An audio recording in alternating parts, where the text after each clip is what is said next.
البنات والولاد، اش اخباركم؟ نتمنى تكونوا بخير وعلى خير وانتم كتشاهدوا هذا الفيديو. اليوم فيديو جديد ونهار جديد ووصفه جديده ان شاء الله، اللي غادا تكون غزاله بزاف بزاف. ننصحكم انكم تجربوها وتخليو ليا في التعاليق زوينين بحالكم كيف غادا تجيكم. وصفه البنات سهله بزاف بزاف، ونبغي نقدمها حتى لولاد لهاد الوصفه حيت سهله وما غاداش تاخذ ليهم من وقتهم بزاف، وفي نفس الوقت كتجي لذيذه بزاف بزاف. جربوها وما غاديش تندموا. وندوزو المكونات اللي غادي نحتاجو الوصفه ديالنا اليوم. ودابا البنات ندوزو المكونات اللي غادي نحتاجو ليهم لهاد الوصفه ديالنا البنات، اللي كتجي غزاله وبنينه بزاف بزاف. انا شخصيا البنات هاد الاكله او هاد الوصفه اللي غادي نعطيكم الطريقه ديال الطياب ديالها كنحماق عليها بزاف بزاف، كتعجبني. اللي هي غادي نديرو الحيمات مبخرين. هنايا عندي الحيمات ديال العنقره هادو البنات، ما زدت عليهم حتى شي لحيمات اخرين من غير العنقره. بالنسبه لكم نتوما كيبقى لكم الاختيار، تقدروا ديروا اي حاجه كتعجبكم، وحتى الكميه بطبيعه الحال كترجع لكم. انا غادي نكتفي بهذا القياس اللي غادي ندير ونشاركه معكم ان شاء الله.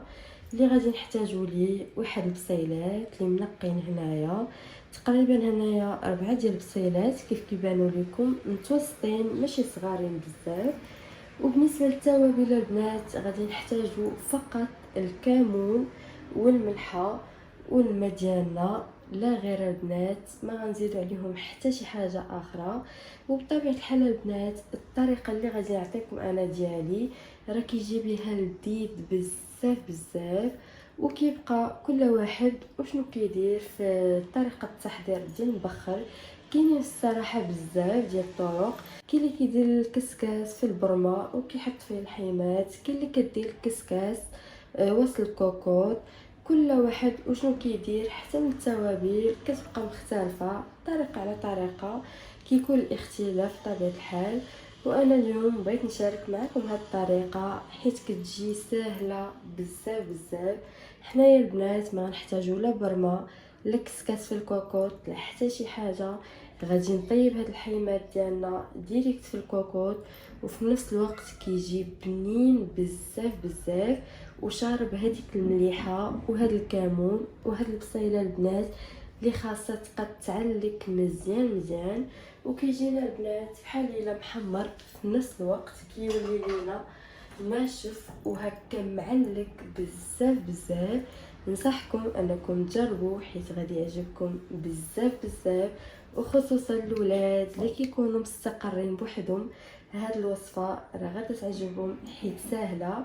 بطبيعه الحال حنا كما كنعرفوا الاولاد ما كيكونش عندهم هكا الخاطر بزاف بحال هكا البنات او العيالات، كيبغيو هكا شي حاجه اللي خفيفه وبالزربه. داكشي علاش هاد الوصفه مناسبه ليهم 100%، حيت ما غاداش تاخذ ليهم من وقتهم نهائيا. وندوزو لطريقه التحضير.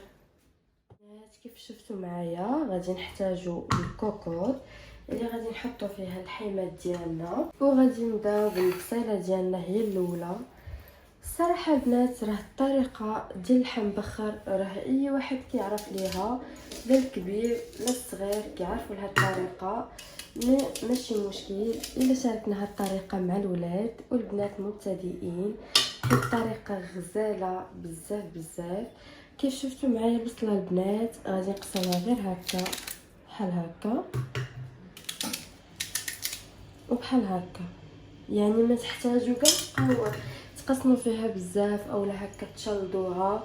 اللي بغى يقدر يقسمها غير هكا على جوج البنات وتا هي كتجي مزيانه، حيت هي اصلا البنات ما كتبقاش لينا نهائيا، كتذوب كتولي لنا غير معسله البنات، ما كيبقاش حسه نهائيا.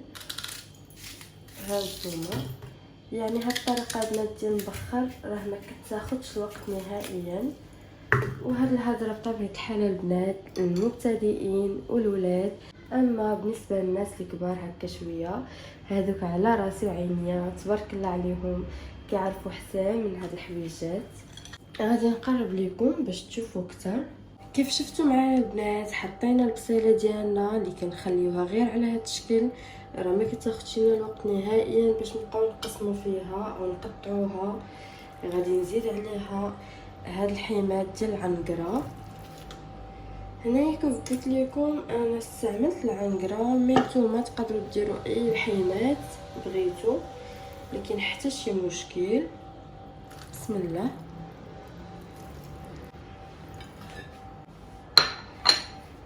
غير الملح والكمون البنات وكيجي بيهم لذيذ بزاف بزاف. هذا اللحم الملح بطبيعه الحال على حسب الذوق، اللي كيبغي الماكله ناقصه اكيد غادي ينقص الملح. انا غنكتفي بهذا القياس. والكمون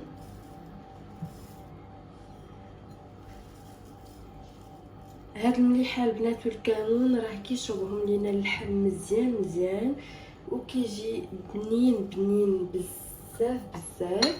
وغادي نزيد هاد القياس ديال الماء البنات. انا غادي نضيف هاد الكاس وغادي نزيد عليه كاس اخر. بطبيعه الحال القياس ديال الماء البنات كيبقى على حسب الحيمات ديالكم.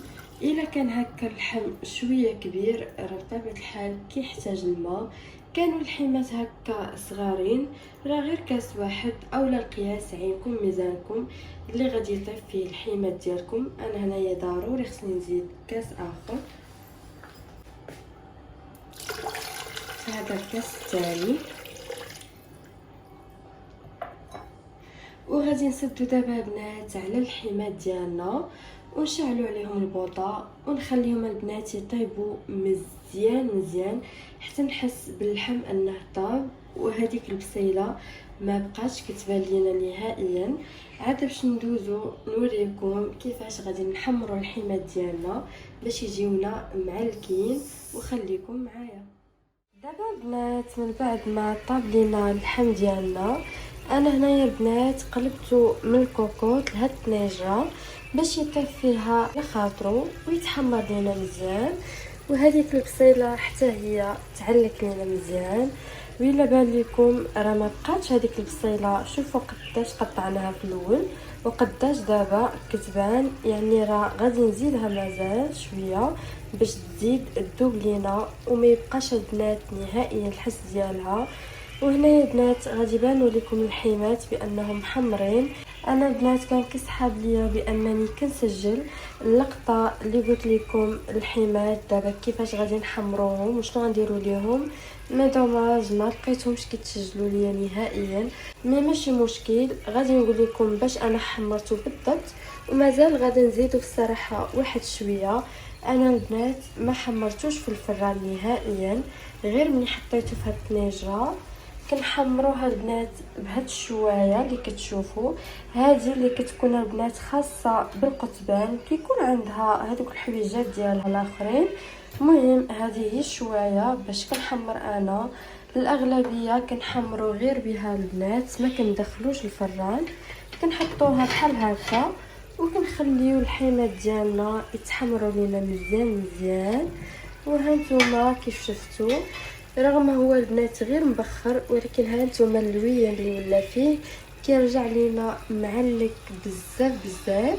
وكي قلت لكم غادي نخليه مازال البنات يتشرب ليا مزيان مزيان حتى ما تبقاش تبان ليا هذيك البصيله نهائيا، تولي لينا معلكه مع الحيمات ديالنا. ونتلاقاو ان شاء الله في الشكل النهائي.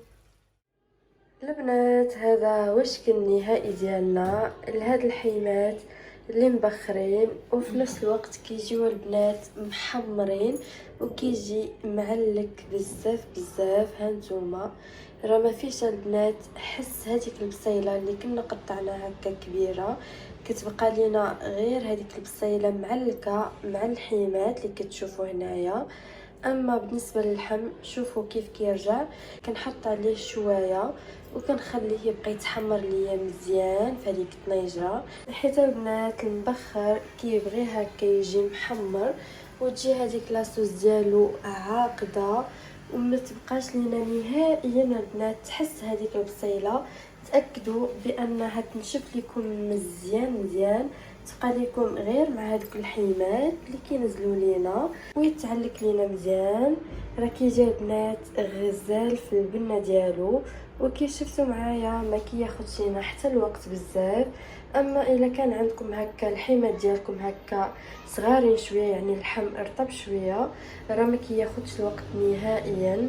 وبطبيعه الحال حاجه اخرى البنات اللي بغيت ناكد عليها، القياس ديال الماء راه كيرجع لكم نتوما. بحال انا راه زدت على هذوك 2 كيسان حيت عندي اللحم شويه كيشطيب. من نتوما راه عينكم ميزانكم على حسب الحيمات. ومهم البنات كانت هذه هي عشيوتنا ديال اليوم. وبطبيعه الحال ما نساوش خبيزات ديال الدار اللي عجنتهم ان شاء الله غادي نشاركهم معكم. كيجي غزال بزاف. شي حاجه البنات ديال الدار راه ما كاينش محسن منها بطبيعه الحال. وشاركته هنايا بشويه ديال الفريت قليتها كتواتيه بزاف. اللي بغى يدير معاه الفريت يديرها يقدر يستغني عليها. وبطبيعه الحال مليحه وكمون ضروري. ملي كنقولوا نبخر ضروري من نديروا الملح والكمون. هو اصلا البنات كيف شفتوا معايا راه طيب غير بالملح والكمون فقط وهذيك الماء والبصيله، ونخليه حتى يطيب مزيان. انا كيف قلت لكم البنات راه مني ما سجلتش راه ما كانش اللون ديالو بحال هكا، حيت هو مبخر وفيه الماء في الكوكوط. راه بطبيعه الحال ما غاديش تلقاو بحال هكا. مي ملي حوتو في هذيك الطنيجره وحمرتو مزيان ما تسجلوش هاد اللقطات. مي ماشي مشكل، راه وريتكم. اللي بغى يدخلو الفران يدخلو ماشي مشكل. انا كندير غير هذيك الشوايه وكتحمروا ليا مزيان. ها نتوما شوفوا الحيمات كيجيو ناشفين ومعلكين وشاربين هذيك المليحه وكمون. ونتمنى انه يكون فيديو خفيف ظريف على قلوبكم وتجربوا هاد الوصفه ويجربوها حتى الاولاد حيت سهله بزاف. وما نطولش عليكم فيديو ديال اليوم. نتمنى انكم تجربوا هاد الوصفه وتخليوا لي في التعاليق زوينين بحالكم كيف غادا تجيكم. وإلا عجبكم الفيديو ديال اليوم ما تنسوش تدعموني بلايك ديالكم اللي كتشجعني وكتدعمني. وإلا كنتو اول مره غادي تشوفوا القناه ديالي نتمنى انكم تشاركوا فيها وتفعلوا الجرس باش يوصلكم كل جديد. ونتلاقاو ان شاء الله في وصفات جداد.